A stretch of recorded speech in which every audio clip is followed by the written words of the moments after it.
Okay. Okay. So what now? What we are going to do in this session, partner? Another motion, right? Which motion? We're Uh, going to still going to do the how do you say it in English? the Roulette. the roll, the Roulette. It's roulette, roulette. the roulette. Okay, let's do it.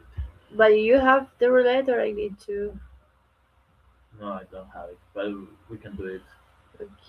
fast. Uh, well, I'm going to do this because if we share something Oh, else, okay, nice. so let's. So look it up. I'm freezing. I'm freezing cold. Oh, so yesterday we just did. We did ESL finals and round five. So we still need to do round two, round one, round two, round three, round four, Before. quarterfinals, semifinals, and grand final.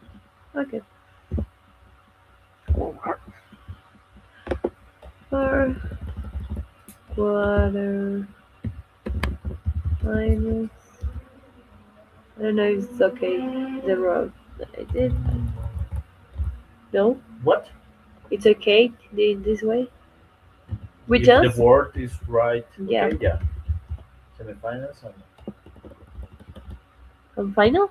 yeah, finals. Open finals. Nice. So, I guess I'm going to start being Government. government. Okay. Yeah, because last time I began doing government. Okay, just have some. Thank you. And where is my pencil? And you need to. This is your pencil. No, no, that's Abby. Where the probably. It's under Abby. Yeah, I'm pretty sure it can be there. Abby. No, it's not. Ah, here it is. Okay, Good. So so let's see. Round one. round one. Good. Nice. So you need to put a timer Yeah. too. So let's see. This house support the narrative that romantic partners should be prioritized over. It's related to friendships. Okay.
Okay, I'm going to start.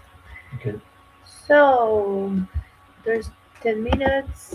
I'm going to start my speech in three, two, one. First setup. This narrative doesn't mean that you're not going to have your most, um, your most. Wait. No. You already started. No. No, yes. Continue right now. No, Put your stop it. timer on. That's the exercise. No. Start over, but you cannot do that. Stop again. Okay. Right? 3, 2, 1. First setup. This narrative doesn't mean that you're not going to still having friends or someone that cares about you, like your family or a best friends that can ask you how you are, or you can spend time with them. This narrative what allows you, and when occurs this narrative, it's in specific themes that you're going to choosing your relationship over your platonic friendships. But second, we need to explain to you why there are other narratives that align better with this one. And I'm going to be very explicit here. This is the only narrative that guarantees that you are going to have and establish the best relationship. But second, what the narrative who can compete with other narratives like is the individualistic narratives or the selfish approach. So first, in terms of when this narrative occurs, we think that it's happened in terms of specific matters, right? Like for example, you choose a date night over go to cinema with your platonic friend. You go to or plan vacations, regardless a trip with your friends. Or for example, you choose to live with your partner over have your friends as roommates. What all these choices means to your relationship and how they can align to other narratives like the romantic love or the demanding that marriage is until death. What happened in status quo is there are a lot of like movies, a lot of uh, a specific message that encourage you to go with a partner for your entire life, to spend most of your time to build up like a, a project together. That in terms of how you're going to establish the limits, that in terms of how you can just build that type of expectation, it's only happening when this narrative is occurring. And why that's true? First, in terms of why this establish a better relationships in the matters of how a good relationship works. The first is you are able to spend more time with this person, which means that you're going to know more what are the issues around this person. If there is a good value person, if they're aligned with your more specific ways.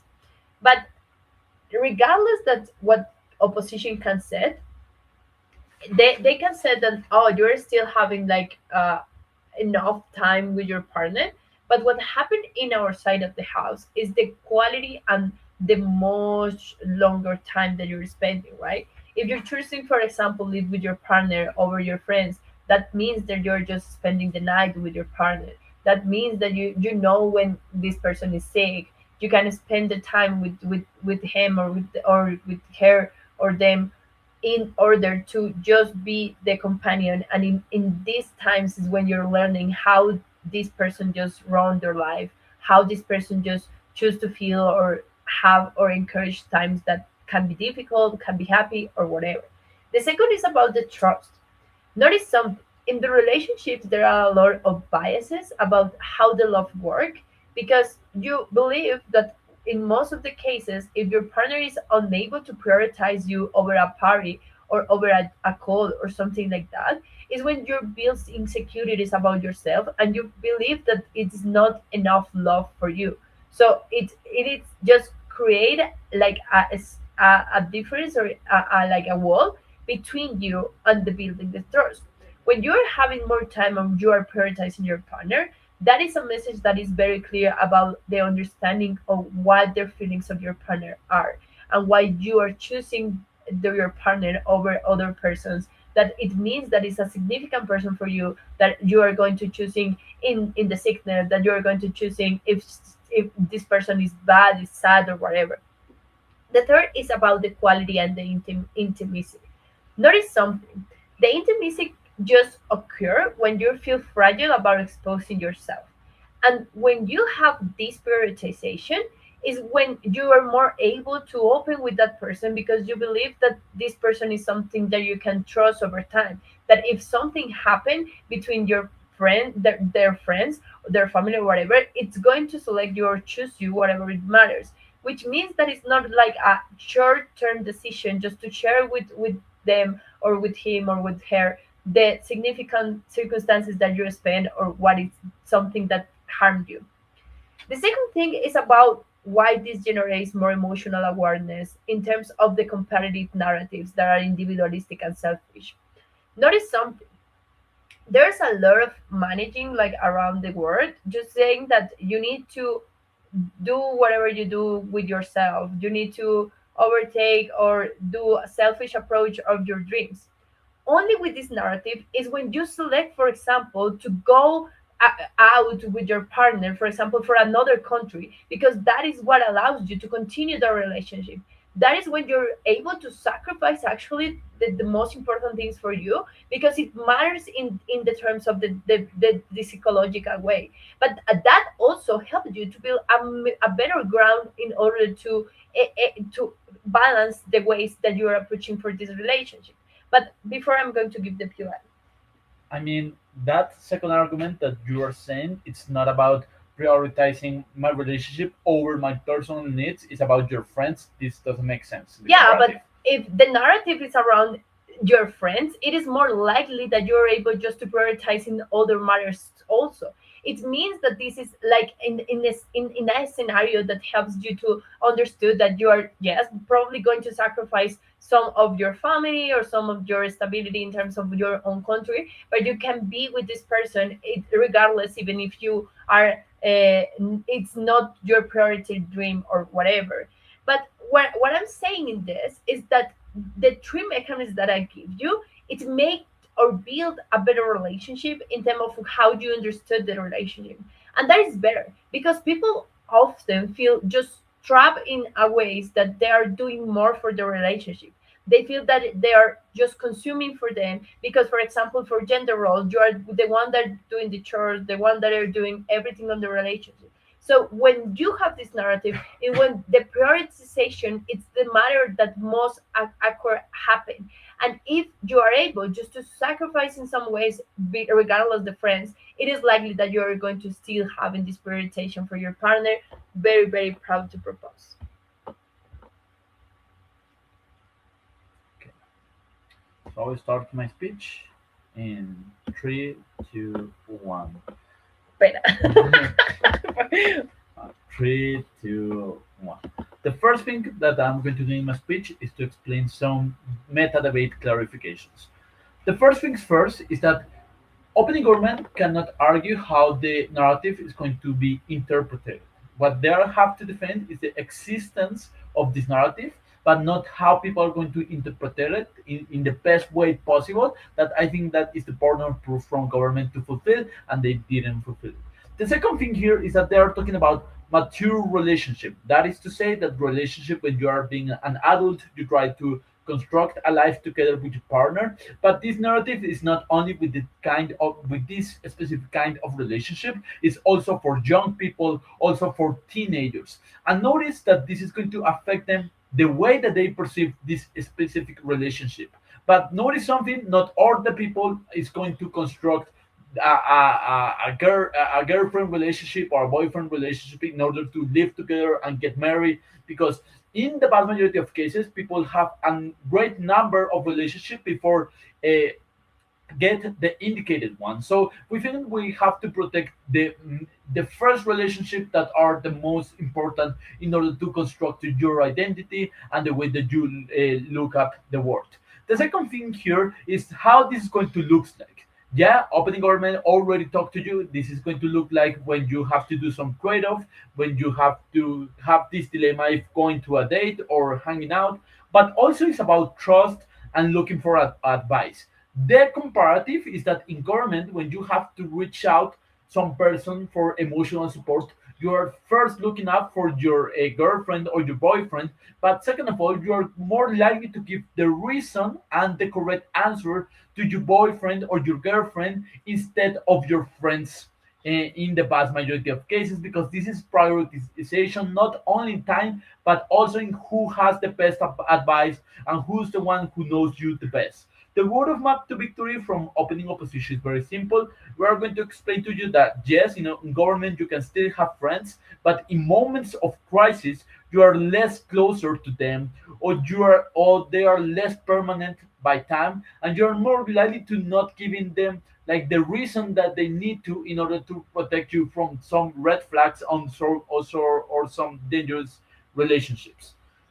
Our argument is this one: you are going to have less agency to your partners to identify red flags. Why this is the case? First, why friends are essential to protect you from relationships.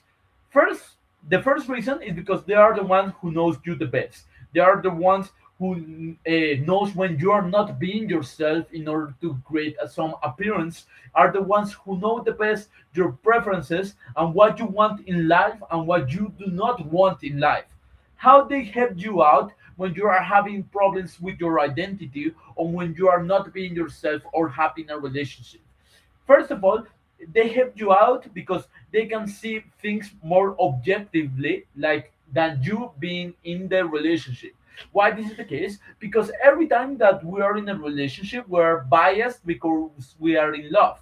We do not we do we do things because we don't like to, and we sometimes do things that are not in our preferences only because this our partner wanted to do. That is to say that maybe I am a person that likes going to the gym every single week, but my partner wants more time with me, so I do less time in the gym. So I do not do all the time that I want to myself.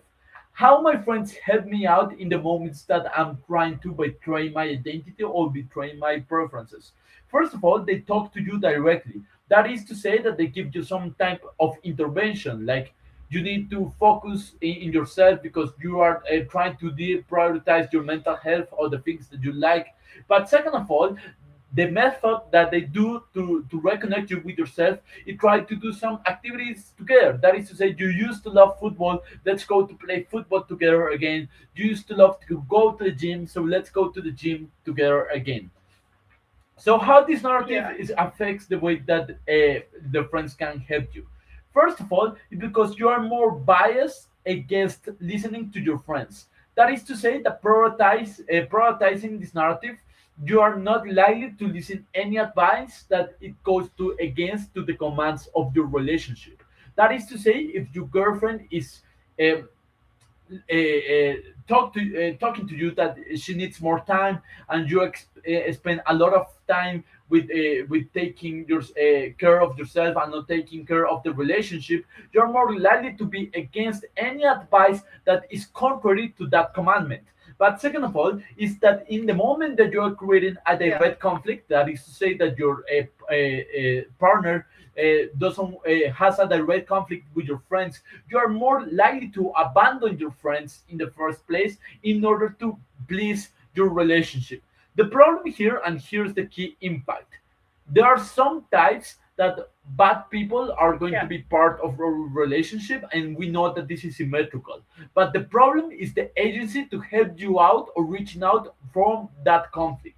It's better in myself the house because you are more likely to listen to the word of reason, to Yeah. try to understand where are the problems, and maybe try to get out when the relationships are bad. Before I continue, I will take the POI. It's something really marginal because if they care about you, they're going to notice. This is for prioritizing in specific ways and specific matters. We You believe are that is not better in listening to the yourself. argument. People are incentivized to talk to me about the stuff in both sides of the house. The difference is how people are going to interpret this advice. People are more likely to be close ears in your side of the house rather to listening to the word of reason. This POI, it doesn't make sense. Now let's finish with the rebuttal. The rebuttal from opening government is that you are likely to know your partner better. This is something that is symmetrical in both sides of the house. Everyone that is in love has an incentive to spend a lot of time with your partner. First of all, because of chemical reasons. When you are in love, you are trying to spend more time because it feels good to having this loving time to going out to a date. But second of all, is because of convenient reasons. You're trying to construct a relationship. You are trying to construct trust. This is the reason why this is symmetrical in both sides of the house. When you are trying to do your best in order to know this person and in order to get information from them. The only moment that this narrative makes sense is where you are having any conflicts, when you need the direct intervention of your friends. For all of that, proud to oppose. Time.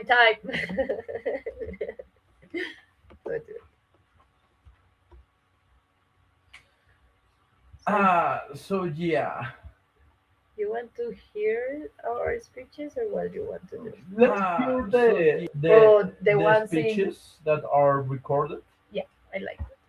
I actually tried to do something like that, but it not happened. Like I listened one of the, but it was very clever what they did. Okay. But I didn't know it the way that they did. So Okay. it was So not you great. already listened to the One. debate. I listened once. Okay, welcome So to. this is not. Let's see. So can we agree that I fucked you up in this motion? No, of course not. course I did. Of course not. Okay, I understand that you fulfilled the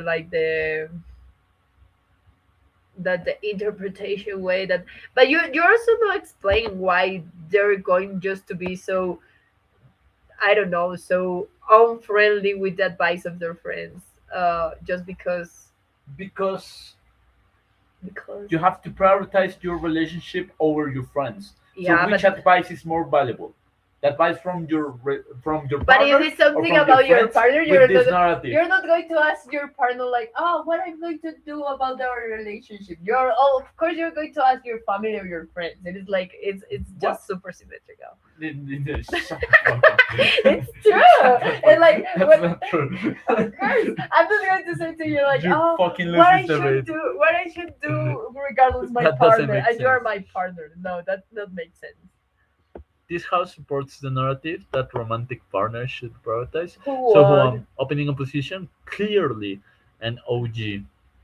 So well, we can listen the debate in a chronological order. Only the prime minister and the leader of opposition. The PM. I tried to do. If everyone's ready, So you try to replicate the strategy of the third place. I didn't know that. three broad things in the speech. First, what is the scenario?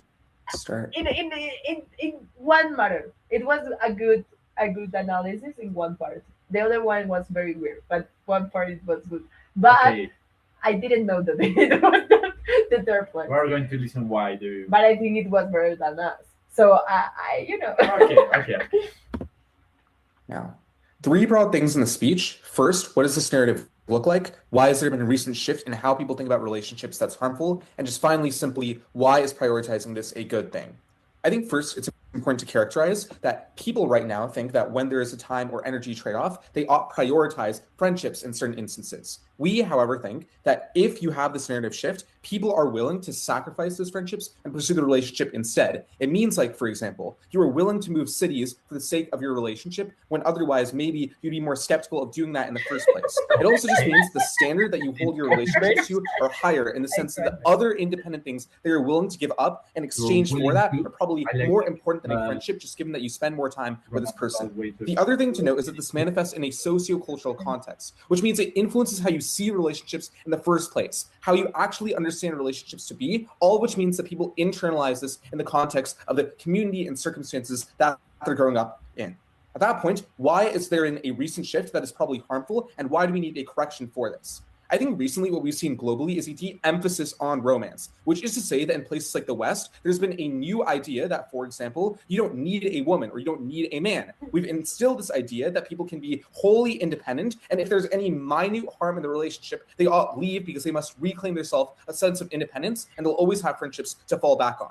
The key thing to note is that this probably has been overdone in the sense that a lot of people now have a very, very high standard for relationships, and they're much lower lonely than they used to be in the past, in the sense that they're willing to give But up I think romance that for this project any small infraction, even when this might not be in their best interest. We also see a similar phenomenon in the East as well, where, for example, people are in arranged marriages where they have very little autonomy in the first place. It means that they're less willing to understand what they want coming out of this relationship because they've been entrenched in this system in which they're told that they ought just have and accept the arranged marriage that they're given rather than pursue a relationship they particularly care about. The point here is not upend these structures outright, but rather you can, within the confines of an arranged marriage, for example, actually have a more nuanced relationship. You can realize this is something important to you, and from the outset, you can also advocate for example, getting a partner that you like and someone that's more in line with your values, just in the sense that you recognize that this is something that you emphasize more than rather than the counterfactual. I'll take a POI now for closing. Yeah, so this is like completely asserted. So is this narrative a recent narrative, or does it predate the trends of loneliness that you talk about? So this narrative about prioritizing romantic relationships, I think probably existed in the past. What we're supporting is the idea that we ought reclaim this narrative, and we probably should maintain this narrative insofar as there's been a recent trend towards the opposite, which has been harmful. I also just don't think that this is assertive. The two examples I'm giving are real phenomenons. That's why I'm outright explaining them. The point then is that the only way that people can get this sort of fulfillment is probably if they realize that romance is something that requires much more emphasis and much more support. This is also proven by the fact that there are things like loneliness epidemics in the West right now. Why then is prioritizing this a good thing? I think it probably means in the most extreme instances, even though the narrative has a marginal impact on either side, we're still able to get people to upend the systems. It means that, for example, within an arranged marriage, for example, they're willing to talk more to their partner. They care much more about fostering a good relationship, and it means that they don't fizzle out in the long term. But I think that also it's just the fact that relationships are very important. So in the vast majority of cases we're accessing, where people are in relationships that they have a lot of control over, they're willing to recognize that this is something that requires unique care and unique time, just insofar as you probably spend the most time with this person. You probably are speaking to them the most often, and you're going to spend vast majorities of your life with them years into the future, which is why the impact is that much more impactful. Why then is this done well, and why don't we get complacency like you think an opposition team might try to say? I think the point that's quite simple is that you're not going to be complacent, but rather you probably hold a relationship to higher standards because of what you're sacrificing. You, for example, are giving up friendships. You're, for example, recognizing that this is something that requires unique care, which is why you want to get more out of it. The point then is that all of the changes that have occurred over time that make people more willing to advocate for themselves in relationships don't dissipate. It means that you're willing to actually communicate with your partner in the first place. You fall back on your friendships that you do have and speak to them about the relationship, but you also just have this notion of self-respect that you shouldn't be carried around or moved in a way that you don't necessarily like, and you're able to maneuver yourself within the relationship in a very good way. The point then is simply that you're giving more to the relationship, so your partner is probably more satisfied, and there's just less conflict overall. Why do we think that prioritizing relationships is so important? Number one, again, it's just a large impact. You are spending your most of your life with this person, and the vast majority of instances, especially worldwide, you're compelled to start a family with this person. The point then is that these other narratives around relationships don't dissipate, so we ought probably prioritize relationships, just given that there's so much emphasis in other regards on them, which is why if you put that care, you'll get much more out of it. This is also just something that's very fulfilling to the vast majority of people, in the sense that you only have one long-term relationship in most instances. This is something that's been emphasized so much, and it's something that's also biologically entrenched, which is why we don't necessarily want to sacrifice on it. I'll take another POI from opening. If there's none. The second major reason that this is important is just the availability, which is to say that with friendships, you often are able to have multiple friendships at a time. You probably have a lot of people that you're meeting over the course of your lifetime. Whereas, given that relationships are exclusive and given that they're oftentimes year-long commitments, it means that if you don't have a relationship locked down, or if you aren't able to have a successful relationship, it's much harder to start and succeed in the long term. The point then is that people right now are in a loneliness epidemic in the West, for example, where they aren't able to have successful relationships and where they're often very old by the time they actually want to settle down and have a family, just given that they have these high standards and weren't able to put that time into actually prioritizing a relationship in the first place. The delta that we're getting then is that people are much more intentional with their relationships. They recognize that this is something that's going to influence the rest of their life, and they're more willing to satisfy their partner, and they're more willing to satisfy themselves by putting more into the relationship. It means that people are able to access this impact that has those long-term implications rather than put it off into the future. And then it probably means that people are more fulfilled in the rest of their life. Friendships probably don't last forever in the sense that other people are entering romantic relationships. They're already sacrificing their time. They're already getting involved in this. The point then is that we don't want other people to be left behind. Other people who seek a relationship and recognize that it's important to them probably should be compelled to put in the work necessary for this actually to succeed. You need to correct for the change that's happened rapidly, that's led to a lot of people being dissatisfied in the relationships. I think that only happens on OG. For those reasons, very, very proud to propose.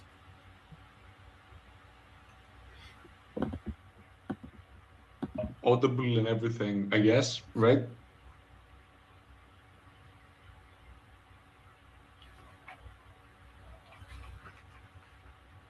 Yeah, We debated Oh, okay, this great. person, or I have seen this person in another video. In another video. Okay.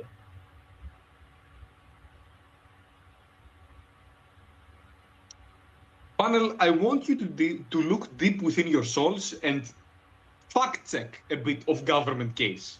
Is there actually a crisis in loneliness? Is there actually people that are opting out of romantic relationships because of the trade-off with their friends, not because they don't want to join relationships? Opening government case simply uncomparative and doesn't rely on the narrative. They never say why this narrative particularly, trading off your friendships to romance, is the reason why you fix this, and not why this makes it worse. The case for opening opposition is very simple.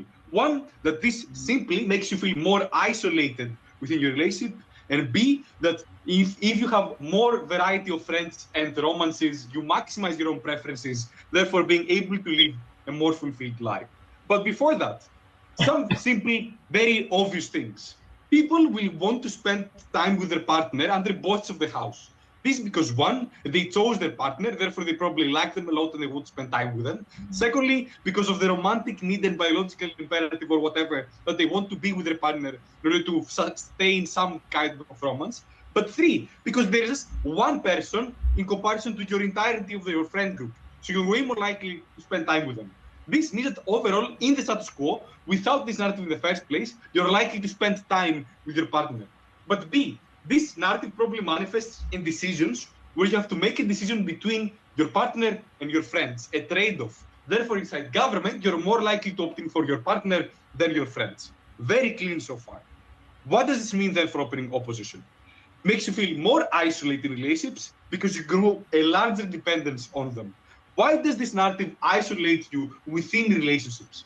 I think two main reasons. The first is that since you pick and choose between your partner and your friends, you're way more likely to spend time with your partner, but B, that this time that you spend is directly in contradiction with your friends, i.e. that you're telling to them that I need to spend time with a partner and you're directly pushing them away. This means you're way more likely to be reliant on your partner in that regard. But B, I think there is a higher expectation from your friends that you will spend time with your partner, so they're less likely to call you to go out. They're less likely to engage with you in the regards that they're not expecting you to be there. All of this means that you're way more likely to spend more time with your partner, less time with your friends.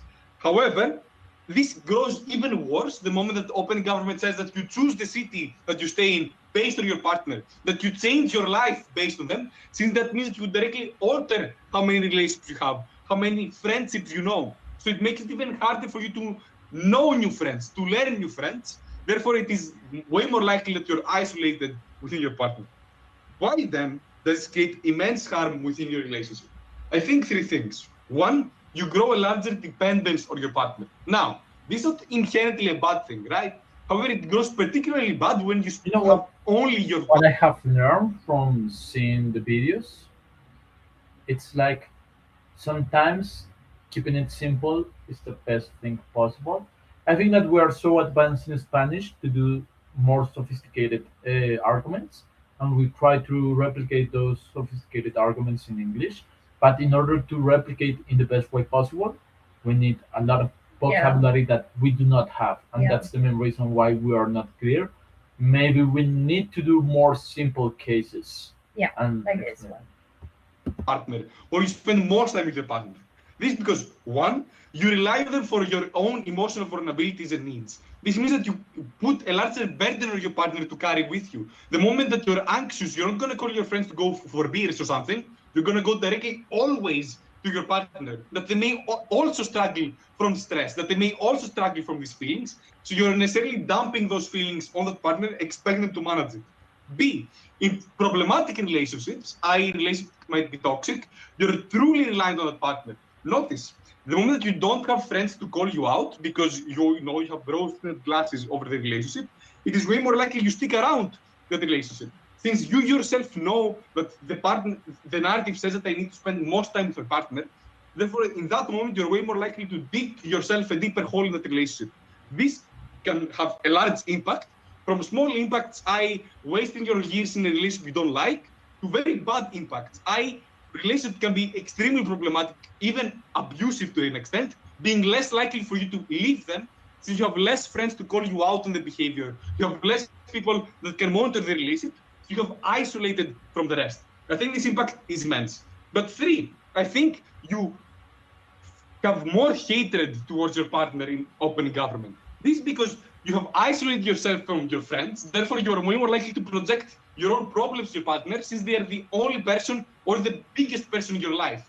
Therefore, if your life is going bad, if your job is going bad, you're way more likely to say it's my partner's fault than if you had a more diverse network around you where you would be like, maybe it's everyone, maybe it's myself. The moment you have so much time with one person, it is way more likely that you grow a strain towards the relationship, that you hate them even more. I think this flips government bends because then you have less positive time in your relationship. You feel less romantic. You have less things to be happy in that relationship. Before I move on to the second case, CG. So you started off your speech with a very reasonable characterization. Let's be real here. People in real life have friends and also have relationships. Why is this mutually exclusive on your side? Because the narrative is mutually exclusive. You have to spend time with one or the other. So it is these trade-offs you make. Open government themselves said that you might choose the city you live in based on that. You might change your job field in order to be with them. This is big decisions you make, way more likely to make you feel isolated. Secondly, you maximize your own preferences the moment you have more people to network with and more friends.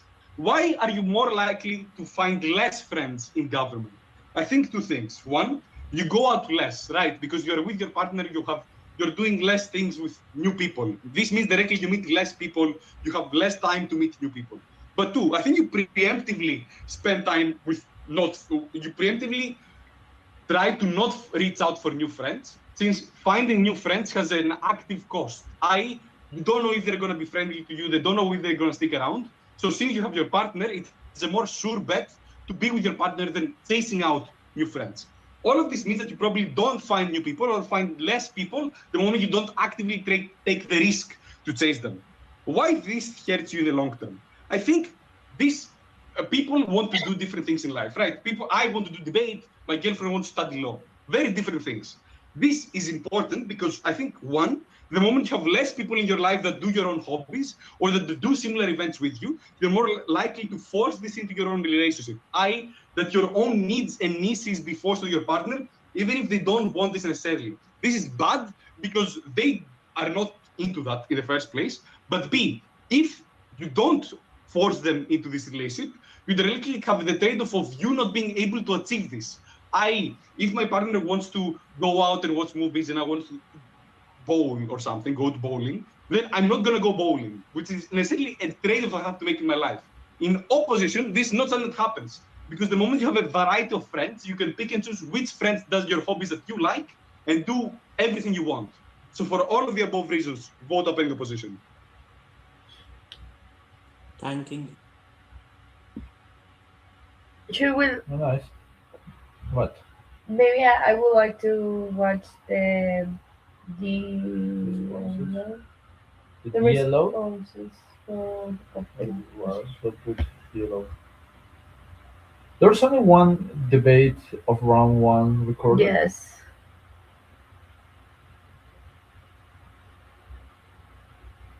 And how help you become a better person overall. Incredibly proud, OG. Incredibly proud.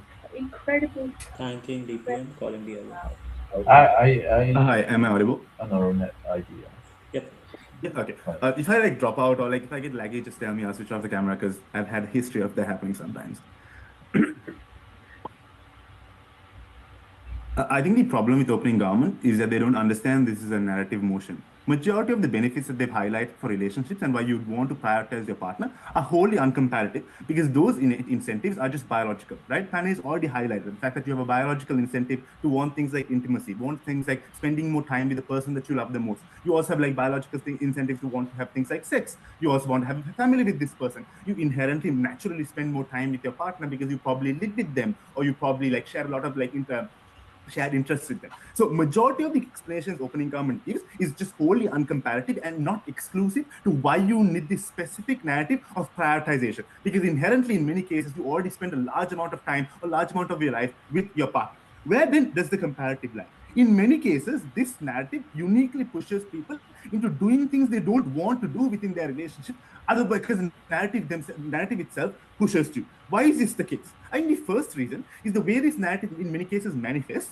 is by saying if you don't prioritize your partner, in majority of the cases, you're a bad partner. You aren't as loving as another partner would be. And this is done in things like movies, etc. as well, right? When you have arguments or disagreements with your partner and your friends, you most likely go and pick your partner and you like cut off your friends. In many cases, when you have like preferences that you aren't likely going to be met, or like when you feel like, okay, like I need to like decide on a trip or with my friends, but my partner wants to really like stay at home and like cuddle or something, you prioritize your partner's preferences, right? So in many cases, you have things that you don't want to do. The narrative pushes you to do those things. And I think that's where the majority of the harm lies, because the majority of opening government is uncomparative. The second reason why this happens in a really problematic way is that you're much less scrutinizing of yourself, because you feel like you're doing the right thing, because majority of the narratives around society are telling you that. So inherently, when you go and prioritize your partner, in majority of the cases, you feel like you're right. You feel like you're a good partner. So you go and do those things without being less, like without scrutinizing yourself and the decisions that you make. Why is this problematic, and where does this engage with opening government? The first thing I want to engage with opening government is with regards to this argument about like the premise they work on, that there's a current trend from society moving away from relationships and the importance of relationships. The first thing they say is that there's a loneliness epidemic with regards to relationships right now, because many people don't have the means to actually go and get relationships. The problem with opening government here is they never solve the capacity problem, because it's not an incentive problem that exists in status quo. Most people want relationships. You want a family, you want to have sex, you want to be loved by someone. So it's a capacity problem that opening government never solves. I'm going to explain to you as to why it is much better solved in opening opposition by flipping this. The first reason is when you make more friends, you are much better at social skills and actually making and understanding your preferences and actually talking to different people. And it's a much lower bar, as they themselves said, right? It's easy to make friends. So as a result, when you make more friends and you're more willing to prioritize time to your friends, that is when you're more like able to actually develop the social skills that will allow you to get into friendships and relationships in the first place. But in many cases, making more friends and expanding your friend network is the way you get into relationships, because you most likely get into relationships with your partners, like with your friends, friends like with your mutuals, right? I mean that you're like it's like fucking like things like so dating apps don't really work. It's like you need to like actually make meaningful connections through real life. So it's basically expanding the social network that you have that makes you have the capacity to actually go and make friends as well. But the third thing I want to explain here, the third flip is opening government gaslights people. They just say, but just because you prioritize friends or prioritize wanting a relationship, you get into a relationship. This is just not realistic on how society works, right? You have multiple different barriers that you need to overcome, but they just like don't explain as to how that happens when you have this narrative in the first place. But when you expand your friends, that is when they push back against you as well, right? They push back against your bad behavior even before you get into a relationship. So you reform them, actually become a better person. That is when you become a better candidate to get into a relationship in the first place. So if they want to talk about the loneliness epidemic with regards to relationship, you get much better in our world, then you just don't try to will yourself into getting a relationship, but actually get friends and change preferences to become a better person. So the second thing they say is that, but guys, like there's like a shift in the Eastern world with regards to like arranged marriages, etc. I genuinely don't know why this is the case. This is just completely uncertain. In many cases, this motion is quite not relevant to the like majority of the Eastern and southern globe, because in many cases you don't have the ability to get into a relationship in the first place, because there's large amounts of taboo and less likelihood of like having very open and like flexible relationships because of social narratives around arranged marriages being important. So I don't really know where they get the impact from that. Let's first talk about the trade-off of losing friends. And I think the nuance I want to be very clear about is opening government and closing government have to accept somewhat of a trade-off of intensity of friendship. Because opening government just can't say it is very easy to get friends, potentially. But it's very hard to get friends that are you're very close with and you have intense relationships with. And the reason why this is important is those are the friends that you're more likely to open up to. Those are the more friends you're more likely to tell your biggest secrets to.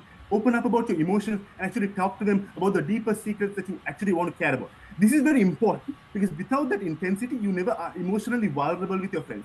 So you pent up majority of your frustrations and your emotional issues amongst yourself, and that is incredibly problematic. And that is when all the harms that Penny's talked about with regards to isolation arises. Before I go on to explain that, I'll take closing argument.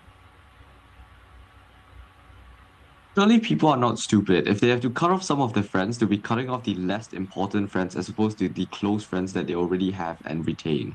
No, of course, this is obviously correct. But the thing is, like, the nuance is that you have to cut off like large amounts of friends as according to opening government's framework, right? Like, because time is an inherent trade-off. So maybe you don't cut off people, but the intensity of time you spend with these people reduces, and that's what I'm going to explain because it becomes really harmful. Without this intensity, you don't open up about your issues. And even when you open up, in many cases, you don't trust these people. You don't trust the word of your friend. You more likely trust and prioritize the word of your partner. This is incredibly isolating, and I'm going to weigh this with regards to why this is a debate winning.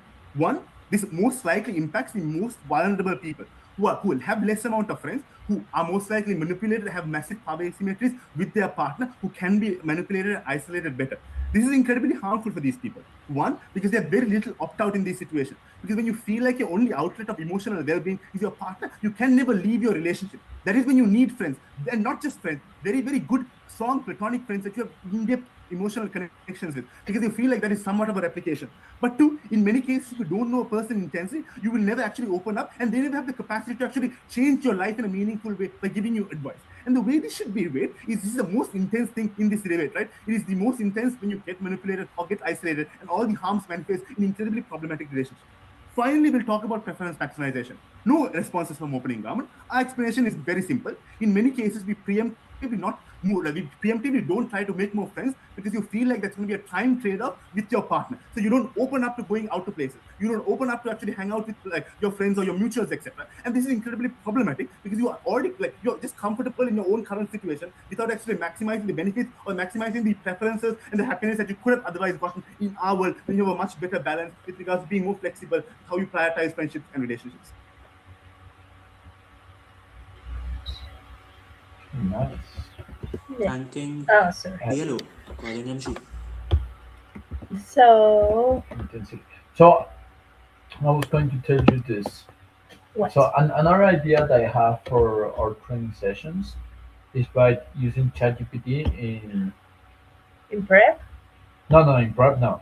But after we do some debate, Yeah. I'm going to let's do a rapid exercise. Okay. So tell me without seeing your notes,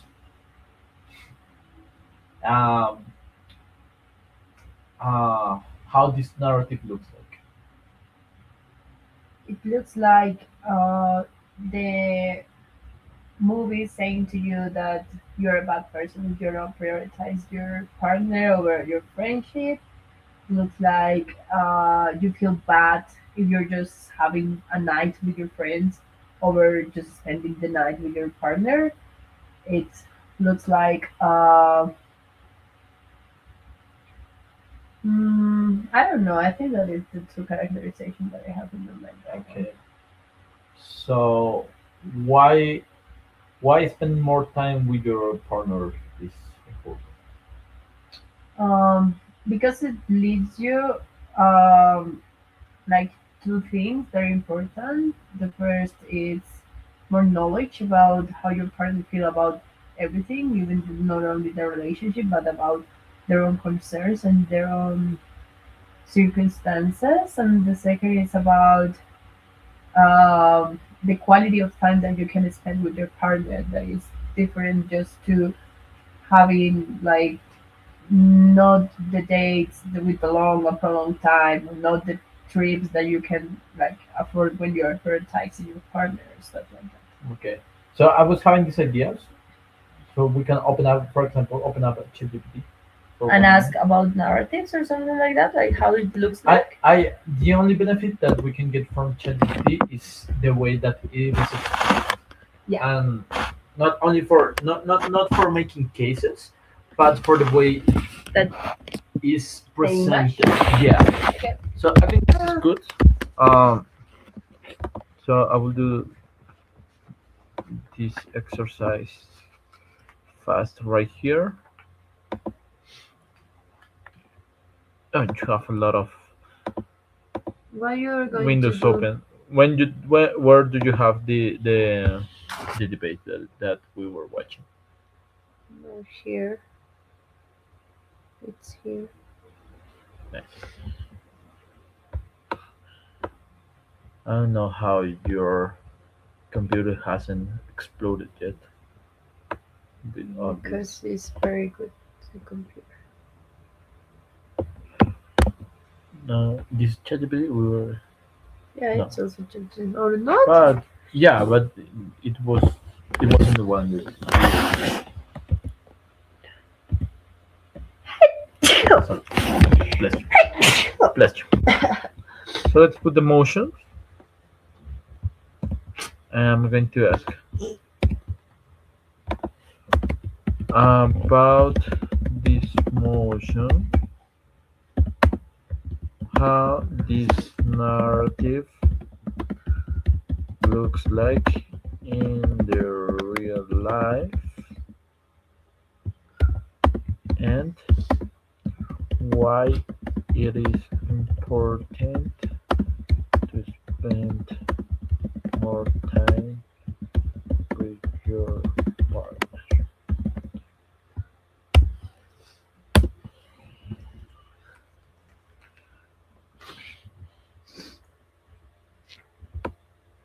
Time and emotional allocation. I want this because what I want are the concepts and how they're structured. So first, time and emotional allocation. Choosing to spend the most free time with one's partner rather than friends. Consulting a partner first on major decisions, Yeah. career moves, relocation, finances before friends, emotional intimacy, sharing fears, vulnerabilities, and long-term aspirations being primarily reserved for the partner. Social expectation and norms. Society normalizes canceling plans with friends for a partner, but often not the reverse. Milestones, marriage, cohabitation, children, structurally center life around the partner, naturally reducing availability for friends. And practical dependency. Partners often become default companions for daily routines. This was the strategy of opening a position. Also, this one. Friends are expected to understand, reduce contact Mhm. once someone enters his room. So I want this. Can you repeat again how this narrative looks like? Because I want you to not only explain an example like this is like what they said in the speech like the movies, but also use the concepts and try to be more specific. So can you repeat how this narrative looks like? It's about three main aspects. The first, social and emotional prioritizing. For example, spending more of your free time with your partner over your friendships. Having more, I don't know how to say the plans with your partner over your friendships, and your friendships knowing that you're probably going to spend more time with your partner over them. Okay. Um, the consulting your partner in matters like your emotions or your financial over your friends first, and prioritizing his or her, or well, your partner opinion. um Also, like in I don't know, in the second one it was like something that's norms, but I don't know if it Yeah. was like, So again, it was time and emotional allocation yeah. that you said correctly, choosing to spend most free time with one's partner rather than friends. The second thing that is said is consulting a partner first on major decisions before friends. On major decisions. Lastly, is it's not about talking about emotions, but more specifically, it's like to saying emotional intimacy, sharing fears, vulnerabilities, That one and I didn't long-term hear. aspirations, Okay. being primarily reserved for the partner. Mm, I like I like this concept that also milestones, marriage, cohabitation, children. milestones. Yeah, we can like put this in a word. Like we can do it in our folders, something like that with how narratives looks like. Not only this one, like probably more and more. Yeah, we can do the stuff because my plan here is that we learn a lot of concepts and try to explain them without writing up in a paper. No, I would like to have it. No, I'm saying in the debate, you are not need to read every single word. You need the capacity to explain it like you already knew. Yeah, okay.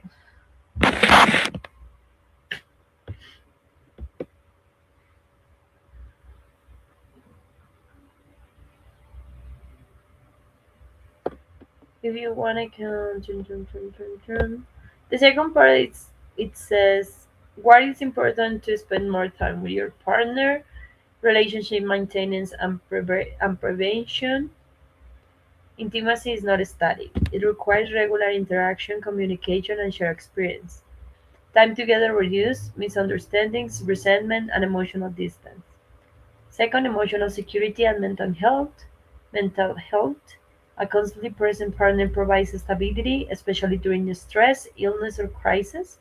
Strong romantic bonds are correlated with better emotional regulation and life satisfaction. Alignment and coordination. Partners must constantly align on goals, expectations, and responsibilities. Without sufficient time together, small misalignments accumulate into major conflicts. Mm, Fourth, modeling commitment and trust, prioritizing signals value. When partners feel desprioritized in favor of friends, it can trigger insecurity, jealousy, or feeling of disposability. This possibility. Where is Disposability. yeah? Ge- trigger insecurities. Jealousy. Nice.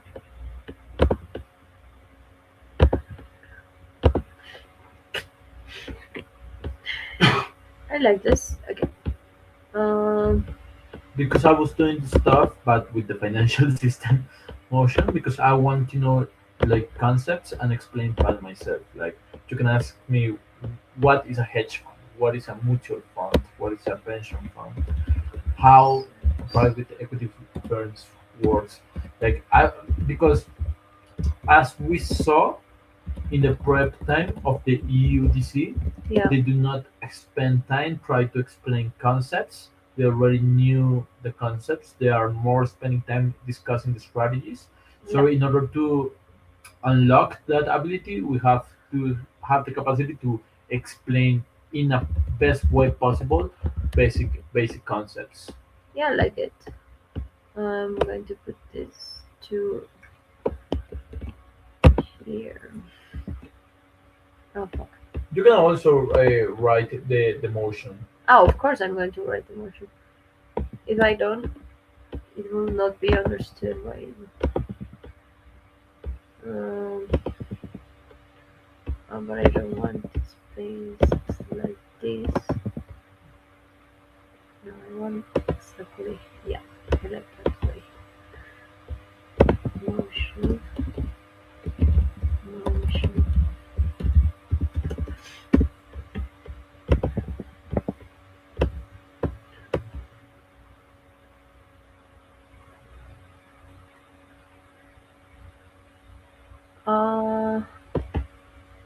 Uh, this white noise is such a powerful. Okay, this was the second part. Right, this what this narrative looks like in real life.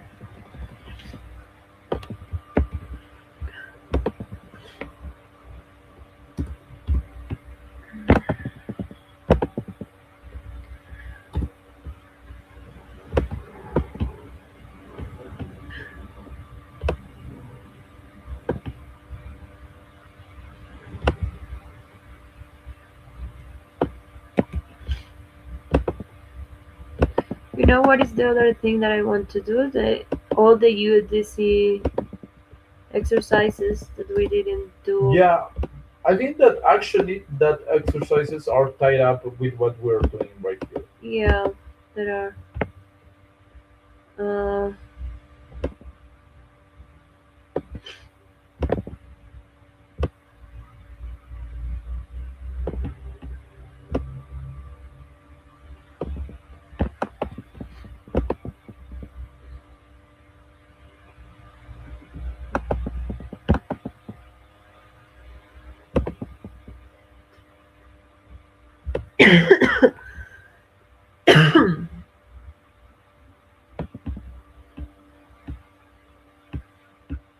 Okay, so let's do another one. Yeah.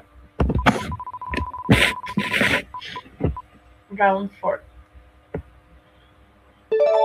So, what is round 4? Okay.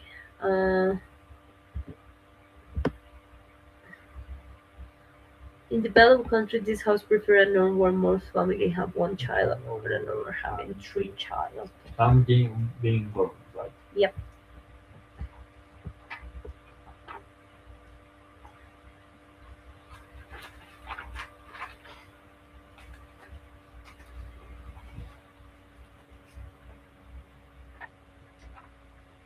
I don't know where I put my pen. My love, I don't know. I don't think that it's not working. Shit.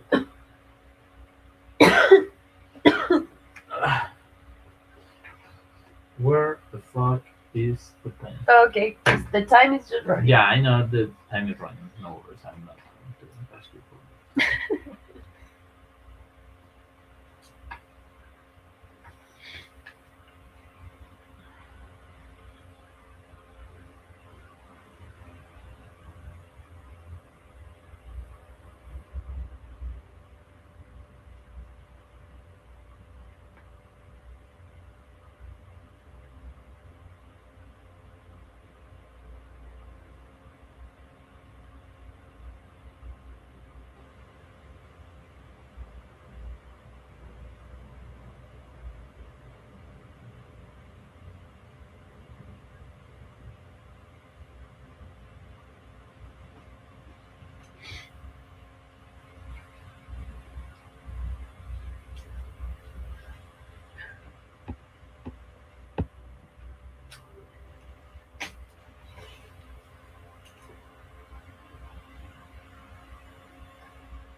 Can I see the motion, please?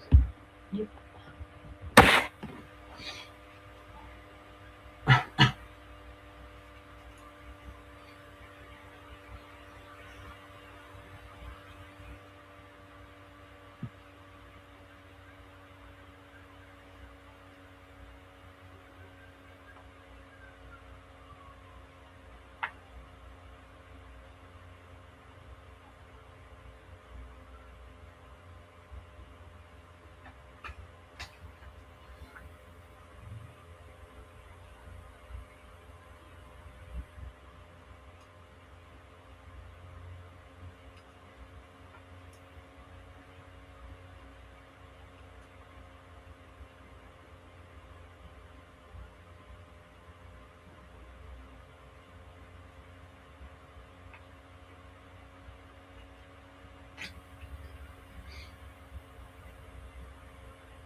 Okay.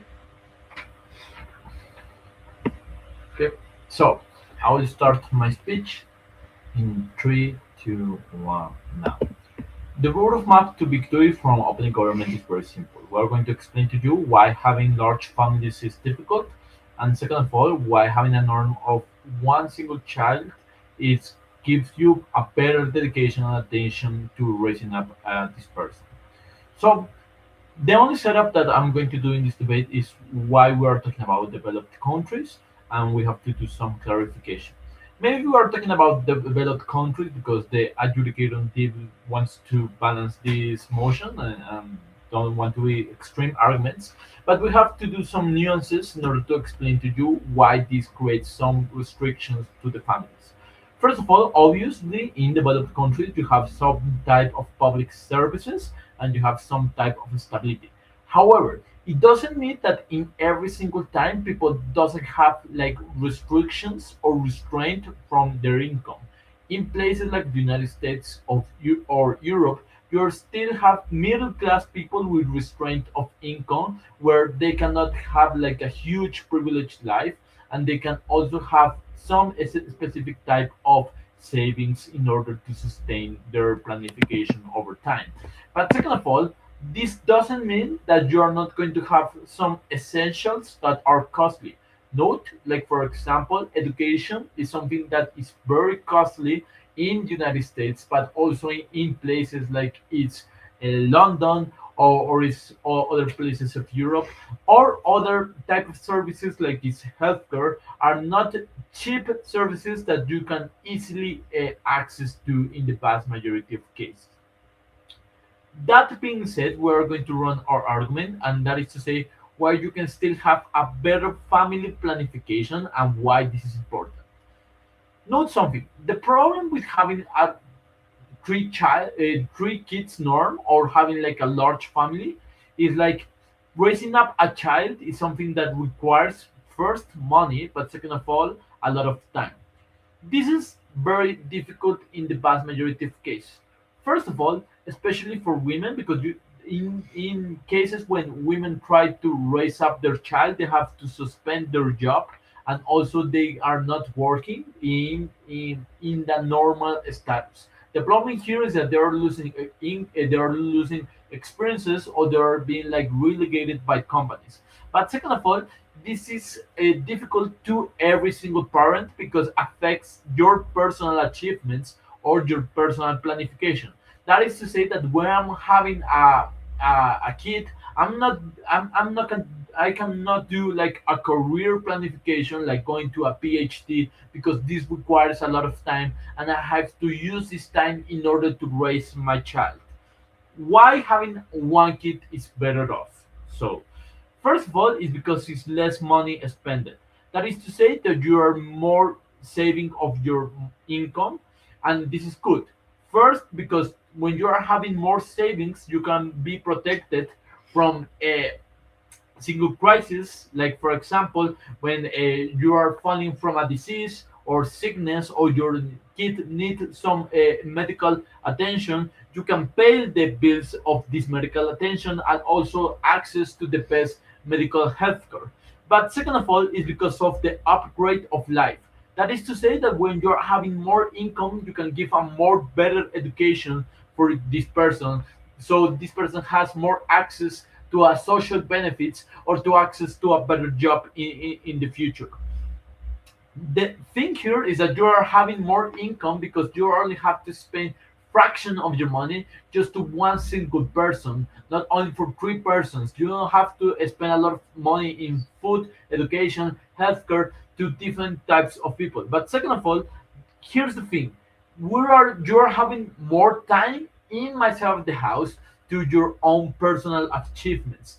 Note that in the first years of having a child are the years when this kid have more dependency with you as a parent.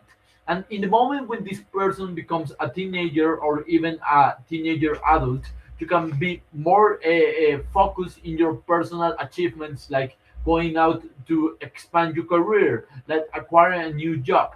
This is good in myself of the house because this is reserved for only a limited quantity of time of years. Let's look up at the comparative. When you have a norm of having three children, you are having this norm despite your income. This is bad because you have to do huge sacrifices because it becomes a cost of opportunity. That is to say that if I having like an income of $100 right now I have to give $30 each child when I can give $60 in comparative to one single child to upgrade their life, but also to have some savings. But Yeah. second of all, the time is over and over again. Note that you cannot have three children in one single fucking time. You have to give birth to one person and then wait some time to have another children. The problem here is that you are like moving your plans to the future, like in your career, like your personal planification, in more and more years, and I think this is bad for familiar planification. Before I continue, I will take the POI. But there's a necessity of having these childs in order to maintain some economic knowledge. So how you're going to do I that? think that it's not necessary. We already have a huge people, young people, and also like migrants that are coming to the country. But here's the thing: you have to explain the delta of why having three children is the one that is necessary. I think like having just one heir or having just one person is enough to sustain the economy. That is to say that we are not creating like overpopulation in the vast majority of these places, but we are giving the sufficient type of population for the charges and also the jobs that are available to this kind of societies. Because note that in the status quo, we are not needing like a huge labor necessities. We are having now technological necessities, and these are less dependent in labor and more dependent in capital. That is to say, what we are having less job offer in both sides of the house. So when we are having less people, we are having less unemployment, and this is good for the future and the stability of the society. For all of that, proud to propose.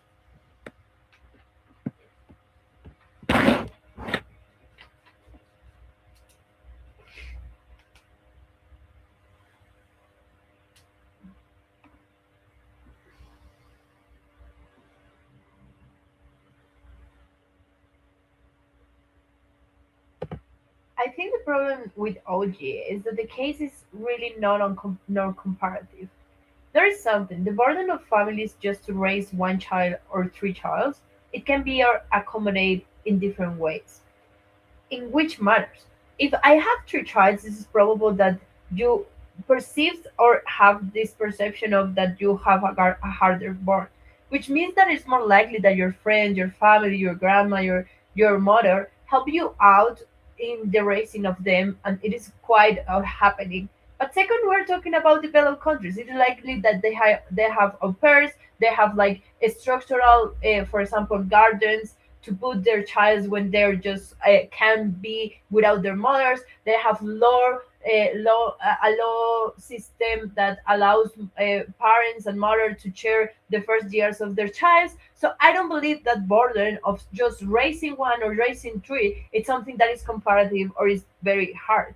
But what opening government identifies as a problem is the cost of having three children. It's something that is not affordable. I'm going to explain to you why the societal cost it's the most important thing, and why these families that are actually having more child are more protecting my side of the house when you're having like bigger families in the societal impact.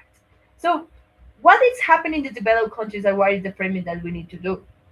We're talking about countries like Japan, South Korea, Europe that have a phenomenon of losing young people and have the phenomenon of inflation because the consuming and the assumption of the other most important develop or factories are just having a loss of people. Yeah, government can say to us that, oh yeah, the migrants can afford this or have these circumstances await, but that is not something that it's just regardless of the utility of all countries in most of the matters. Why is that the case? Because migrants most of the time don't tax in the same ways as the local ones. The second is about the inheritance of problems or how the education that they are. They have problems around their language. They have problems around their systems that it works different in the society that what works. But third, the money that it's just having in the country, it just goes to other Yeah, countries right. because they need to pay for those. So which what matter in this case is that having more people just in the active economy is what leads to have no economic problems and having the opportunity to actually the families to sustain in the long run. But in the second way, just notice something. There's a lot of cooperation in terms of the families when they are big, which means that the most big child can just support the most younger child, for example, giving education or stuff like that. Which means that we are not having just older families that are ordering in based of their necessities. Older people is more costly for us for a society. We believe that having young people is more having actually affordable and is more likely that that maintains the good incomes and the possibilities to maintain in the long run with these countries. What is that? Two mechanisms to explain this. First, in terms of economic capacities. Notice something. This the young people is the most persons that more contribute. In which ways? They're more they have more taxation. They have more knowledge to debt. They are more into, for example, being accepted in the productive areas. So they're the ones that are having more income in these ways. That is the first thing. But the second is the type of products that they make. When you're having more productivity in a society, that means that the cost of the last demand, the people that are just trying to buy, for example, goods and services, is just less. Which means that even if you have more child, you are more able to pay for less in order to have these issues. So that actually helps them in the order to raise them. But second, they spend more of the time or more in consume in knowledge technology or for example university. If we want more capacitated people, when you are having more people just in the economy, that pursues that the state helps, for example, with waivers, with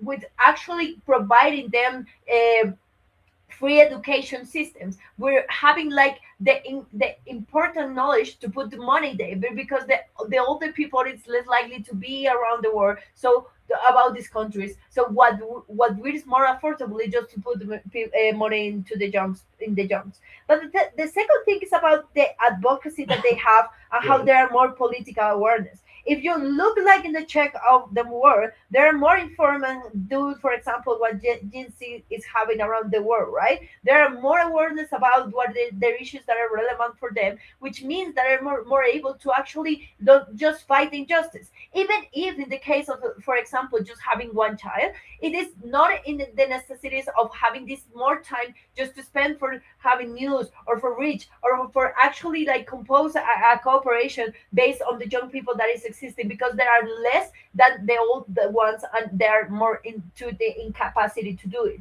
So if in terms of coordination they are more able just to actually actively encourage this and encourage their good PR. Actually, we already flipped this argument because we explained to you that having more children is less income from each children. This is less consumption and less education in order to have that political But awareness. that's not true, because if we having like this constant of growing in terms of society and young people, it means that the economy can run better. It means that the state is going to perceive more taxation. It means that there's more money to allocate for them, which actually reduce the cost of the families. But the second thing is about the impact list that the government case. Like the difference here is very very absent. Like they're having one or three child don't make enormous change of over the families, because it exceeds some of the awareness about cooperation. There is still some of the awareness of, for example, helping each child with another child and whatever. But the third thing is every child have the necessities. Even if you have one that has diabetics or some illness, you're still having to afford this type of things, which means that in my side of the house, even if you have three childs and you have like less likely to have the capacity to give all of them the education, at least the one that have education can fulfill that gap with the other ones. We believe that in our side of the house, where the family are sustainable, we're really proud to oppose. I like how we take this. todo bravo. What are you talking about? What are you saying? Okay, nice. So let's look up the round. Yep. Recording of this debate.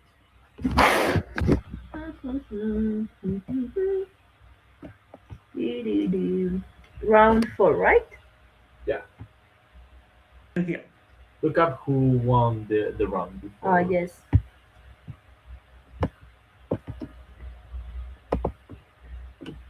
First OO and then CO. Third OG. I wanna know. I want a good case for government. Yeah, I really don't. We never have. It always only one bench win. But it doesn't matter. Let's put the chronological order of this debate and let's see. Just OG and OO. Okay. Can anyone?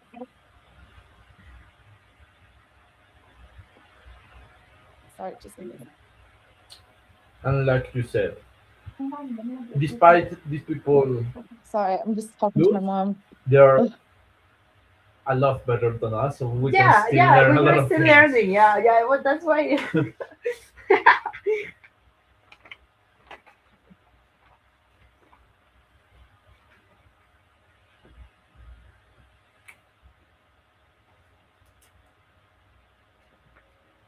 Motherhood is great. Motherhood sounds nice, but it's fundamentally traumatizing and deeply structurally unfair for women. It is already horrible enough for women to undergo the entire process of pregnancy and all the structural barriers that come within it for once. But I think what this opposition has to defend is that you are going to subject women to torture 3 times in their life, completely causing them to lose their job. 3 things in my speech. Firstly, I'll explain out why this is normal. But I don't like that case. Yeah, I also at don't. All, because it's the same. It's like having one or having 3. It's painful. Yeah. Like. Yeah, I don't know. Second, I'm going to explain out why this is better for kids and family. Finally, I will explain out why the counterfactual is that we have more policy about immigration to increase birth rate that is going to be better to address like xenophobia or etc. Before I move on, I'm going to start with several pieces of setup of what exactly does it look like. Before I move on, I think the framing in this debate is that oftentimes this norm doesn't apply to insanely rich people or religious people. So we kind of have to agree on that this debate functions in a lot of low-income family and a lot of middle-class family. And I think this debate also disproportionately affects the women who are relatively more vulnerable or relatively less educated, because these women are more likely to be pressured by societal norm. They're more likely to be pressured by what family is expecting them and society is expecting them instead of their own individual decision-making process and choices. Thinking about what does this norm look like? I think this norm firstly look like sometimes it's likely to be supported by tangible policies. For example, government is likely to give out welfare bonus or give you a tax break if you have less babies. And second of all, even though you don't have policy in support of that, it looks like in TV advertisement and in discussion, and like because this is a preferred world debate, in discussion or literature, you genuinely glorify the fact that you have more babies, and you're presume and believe that, oh, if you have the capacity and you have the financial means to try to access it, you are expected and obligated to. Firstly, why this is bad for women. I'm going to firstly explain out why pregnancy is just incredibly and physically devastating and catastrophic for women from an irreversible perspective. First of all, during the time of pregnancy, you have a lot of morning sickness. You wake up vomiting every single day. Second of all, there's a lot of mobility restrictions on you, which is say during the time of pregnancy, even though you feel the joy of having baby, but you know more often what likes me to do this, because if this is something intuitive for,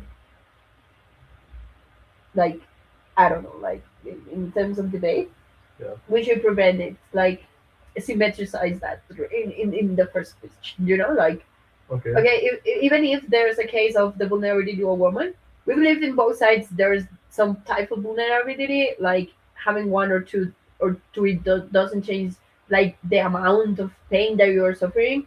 Most of cases there's like a decision that you have or something like that, you know, like yeah, just to say that okay, this is going to happen in the debate, even if it's not the best. Not you completely lose your social life, and oftentimes your husband is like out like winning the bride or working or not. You do not have a lot of emotional support, and even if you have some emotional support, it's coming from a very privileged perspective. And I think third of all, you have a lot of irreversible side effects on your body. And I think fourthly is that because of a lot of hormone change and a lot of drugs changes or etc., you develop post-birth depression, and I think you also have months of like vomiting and licking your pee or etc. Why is this significantly worse on their side? I'm going to further explain that I think this norm like explicitly forces women who wouldn't otherwise have like the second child and the third child to have baby. And I think you need to understand this is the biggest impact in this debate, because you're literally subjecting women to all these inhuman torture. Firstly is that you have implicit expectations from society, given that's the fiat of the motion. Second of all is that you have outright exclusion in the conversations. If you're like, hey, you're allowed to have the second, third baby, why don't you have it? Why don't you have it? Why don't you have it? You're constantly being shamed for not having a second and third baby. This goes to you to force you to have a second and third baby. And I think third of all is that oftentimes your family will try to push you to do it. Your grandparents will think this is a nice thing because they just want to have cute babies. Your husband are likely to force you to do it. And I think the second impact of this argument, besides all the pregnancy harms, is that you technically just lose more job prospects. Because if there's a norm that, oh, this woman is likely to have 3 children, and oftentimes when you get married, you're in your 30s or in your 35s or etc. And when you're having 3 children, it's oftentimes you're having like quite consecutively or quite connected. So to say you often have a huge chunk of your life completely blocked out of the job and the employment market. And this is something that is just the unfortunate reality, because women doesn't oftentimes have like a second child when they're 40 or 50s. So they feel like they're in a rush to have 3 babies. And this is really, really bad for their job prospects. Why? First of all, because after you have one single kid, right now companies are more alert about whether or not you're going to have a second kid or third kid, which is to say they're less likely to hire you. Maybe they will say, oh, but like obviously you still have anti-discrimination policy. However, anti-discrimination policy might probably work on a realistic perspective, but in the real life, it's actually very hard to enforce as a legal mechanism. And I think finally is that you lose a lot of social life because you're sacrificing your entire life to like taking care of the kids. Maybe they can say, well, right now husband will take more. But Serena will further elaborate on why there's structural barriers, which means that women is still going to be presumed as a primary caregiver. Women is still going to be presumed to take up a lot of unpaid labor in this household. What's the impact of this argument? Firstly, I think a lot of women lose a huge amount of bodily autonomy. Second of all, I think you have worse abortion protection. And when you are trying to like abort a kid, if you get a second kid, you have less coercion to try to keep it, even though it's against your wishes. And third of all, I explained to you that why you lose more jobs, which is to say you're more likely to be trapped in a marriage when you have more kids, because your entire life is completely surrounded around 3 kids. Obviously, on our side, if you have 1 kid, you're still likely to be trapped in a marriage, but the probability and likelihood significantly on their side. And I think you're also more likely to have domestic abuse and aggression, because your husband right now would not like appreciate or understand your decision of having 1 kid, because he's like, oh, the societal standard is 3 kids, which is to say if you don't have enough kids, oftentimes this is being perceived by outside as like infertility, or a sign of like him not having dominance, or a sign of like a lack of masculinity from his perspective, which triggers a lot of more domestic abuse and aggression. And I think that's the first biggest debate winning argument. Before I move on, I will take a few items closer. If the norm is for you to have 3 children for a family, are women more or less likely to have a family? So I think the comparison is not about whether or not you're opting into having a family or not. I think this norm exists on both sides, because the reason why women want to be in a family or being in a relationship is a lot of the romanticization of TV, dramas, or etc. Societal pressure for like, oh, it's 30 years old. So I think the probability of women getting into marriage is quite symmetric on both sides. Second, I'm going to explain out why this is better for the kids. First of all, I think that you have better financial capacity to take care of one single kid compared to 3 kids. Why is that the case? Firstly, in most of the developed world, it's incredibly expensive to raise a kid in these countries because it's super competitive, which is to say, first of all, it's really, really expensive to afford a big house, which is to say, if you have 3 kids, oftentimes you do not have enough space for a single kid, which is quite traumatizing for them when they are young because the sleep gets disrupted, they do not feel like they have personal space, and if they have conflicts with their siblings, it's very hard to resolve. And second of all, you cannot provide them adequate resources for food. And I think third of all is that you cannot give them the best competent amount of academic resources. And I think third of all is that oftentimes they feel jealous around their siblings because you have to divide emotional labor between that. And I think that's generally make family dynamics really, really horrible. And I think finally is that because you spend so much time juggling around your kids, I think parents are also more likely to be abusive and more like sick and like annoyed at their kids, which is to say to behave in a poor way. Finally, I'll explain why it's mutually exclusive with a lot of better policies to fix aging population. And this is also preemptive if opposition wants to talk about why this like fix the aging population and increase birth rate. First of all, I think the counterfactual solution is that oftentimes these developed countries can implement better immigration policies, which is to say they allow more talented individuals from overseas abroad. And I think oftentimes this is mutually exclusive with this particular policy. And why are immigration policies better? First of all, I think you directly get young and productive labor. And second of all, oftentimes they're quite well educated. And third of all, increases your social diversity and global connections. And I think fourthly, because oftentimes these international students are already studying overseas and they wanted to stay very, very desperately. And right now they're tolerating poor working conditions and being exploited. However, giving them visa and giving them direct immigration rights means that they can stay in these countries and contribute to the economy in a more productive way. So for all these reasons, I think we save women, we save children, we save international students. I thank the Prime Minister for this fine speech, and to open the opposition side of the debate, I'm happy to call the leader of opposition. Hear, hear.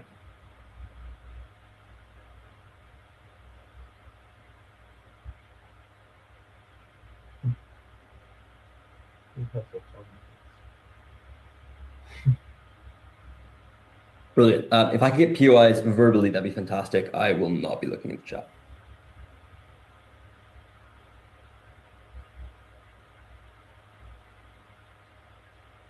Nos parecen como caricaturas.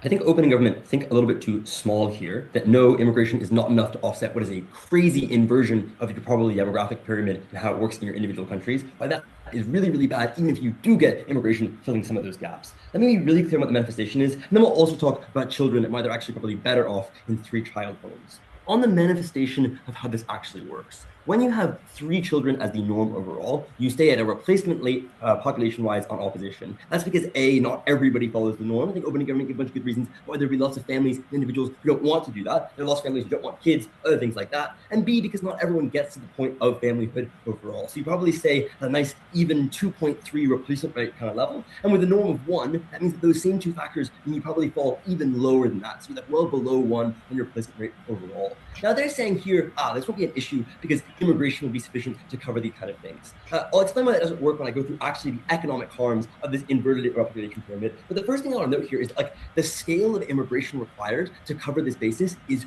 massive. You would need then make up the difference between whatever it is, the 0.7 and the 2. Like you actually need to have then more immigrants coming in than you have children being born in your country. There just isn't enough skilled labor coming in to get around. Not to mention the fact that like usually people aren't a massive fan of other individuals coming into their like countries in the first place because of like long-time trends of xenophobia that we already see exist in these developed countries because of precisely these problems. I think saying we're gonna have lots of more immigration policy is probably unlikely in the current and future political environment.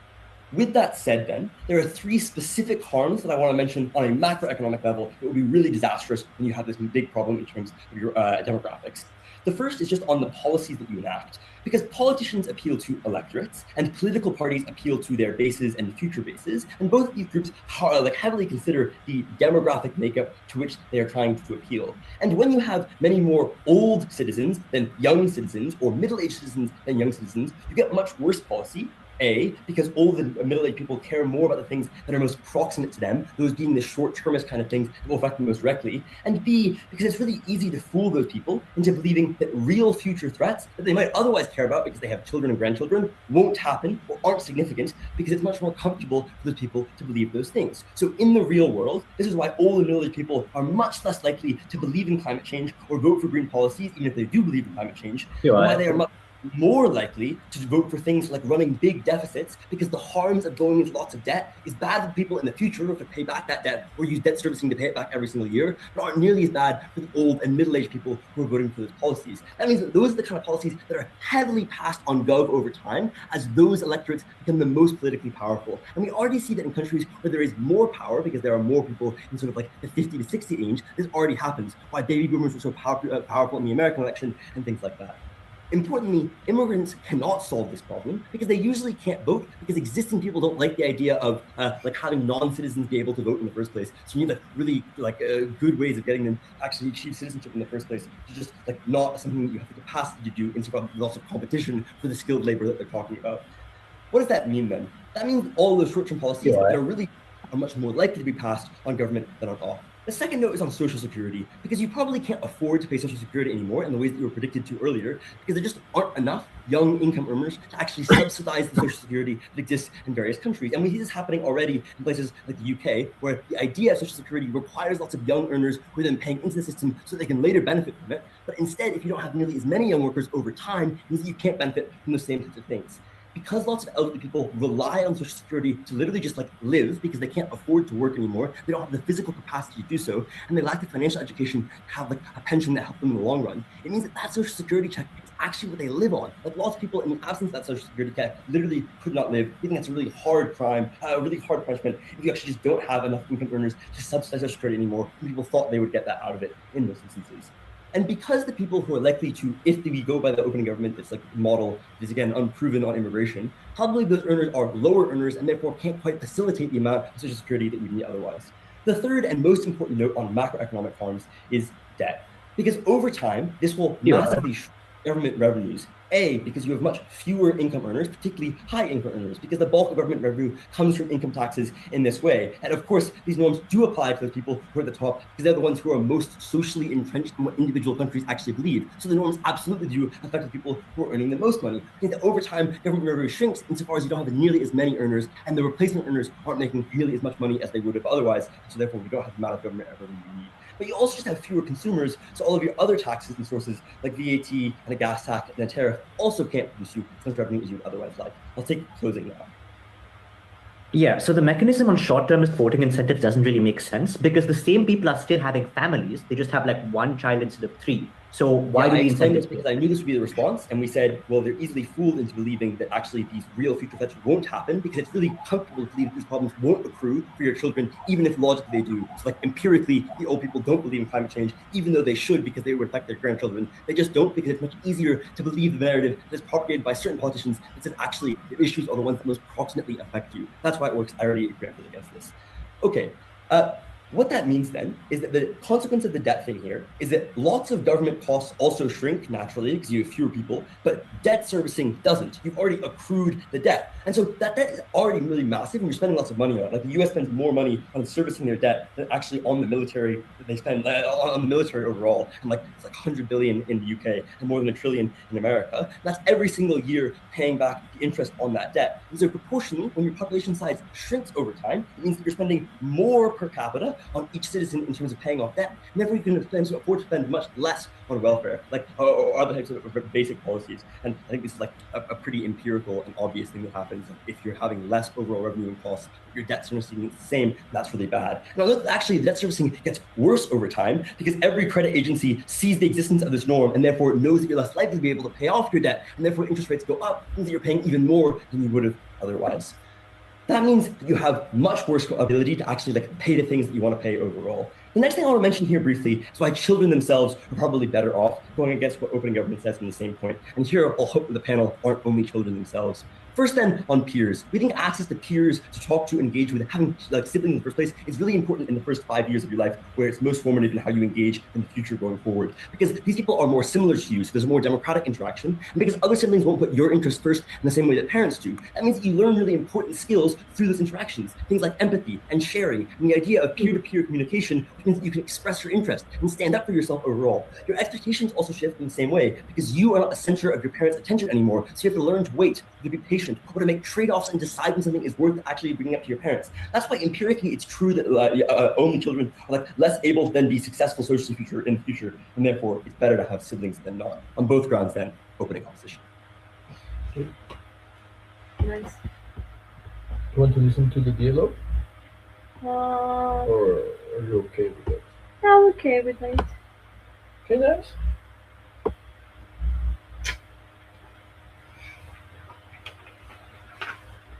Okay. So what are you thinking about it today? Well, I think like it is difficult for governments just to prevent the economic argument. Like we try in our debate, but we don't focus on it. And I think it will be more comparative in terms of that is the in most of the cases the big impact that wins the round. But in the second part, I love it, like the part of and we don't. I like actually I think about it like how you, I don't know, create self skills with your brothers and sisters in terms of being less selfish and stuff like that. But I didn't like did any analysis of it because I believe it was irrelevant. But I think the way that they put it into the debate was very interesting. Okay. There also, I think, like the strategy in opening government was interest, like it was good, but the part of traumatizing pregnancy and everything, I think it just take too much time.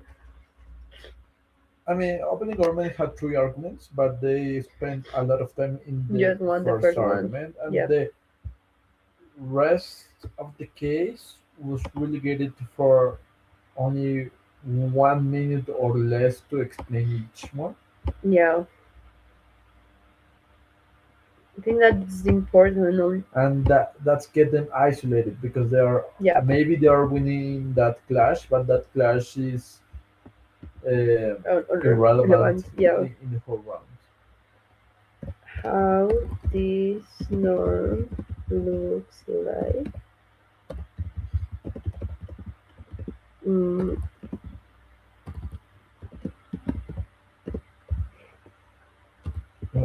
Shoot.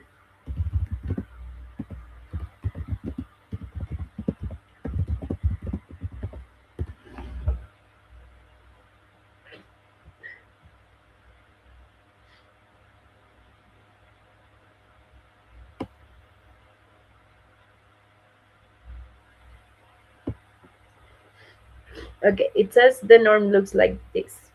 Social expectation, media representation, and public discourse, framing one child as the ideal or responsible choice.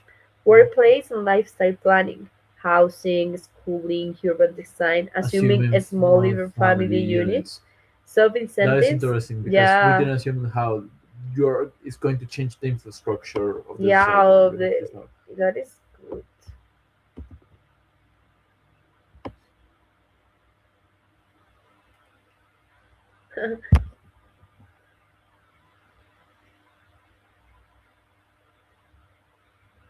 Shrinking. Shrink. I never used the term shrink, but shrink is essential. Shrink? Yeah. That's what it means. Shrink. Shrink? Yeah. Population is shrinking. Ah, okay, yeah. Shrink. Shrink. Good, good.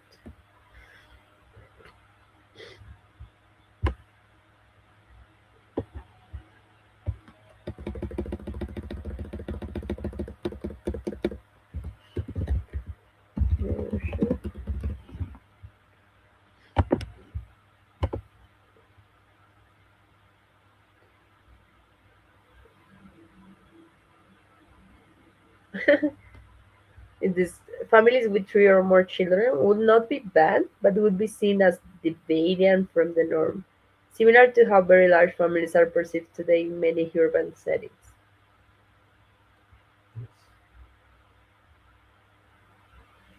No one thing really.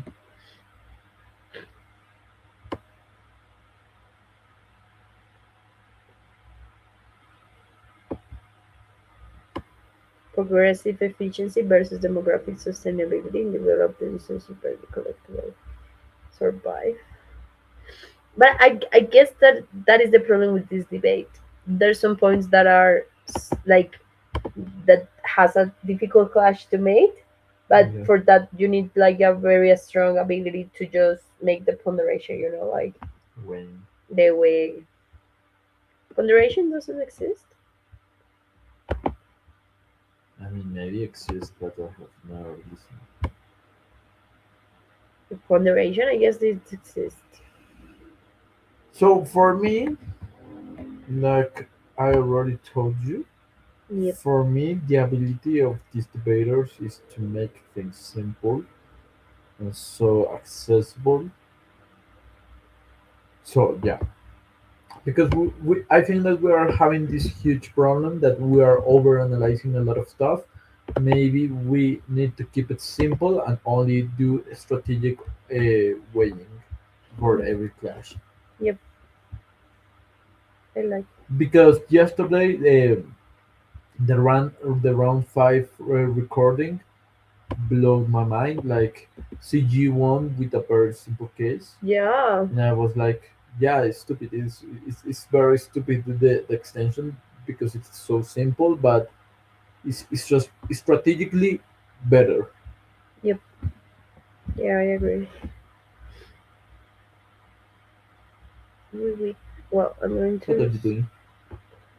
I'm just going to send us the rounds that we are not that we still need to do Okay. for tomorrow and for other days. Okay. I'm going to make disappear. It's a bit. Okay. I'm going to finish the video. Bye bye. Bye bye. Bye. Show my face. Bye. Bye.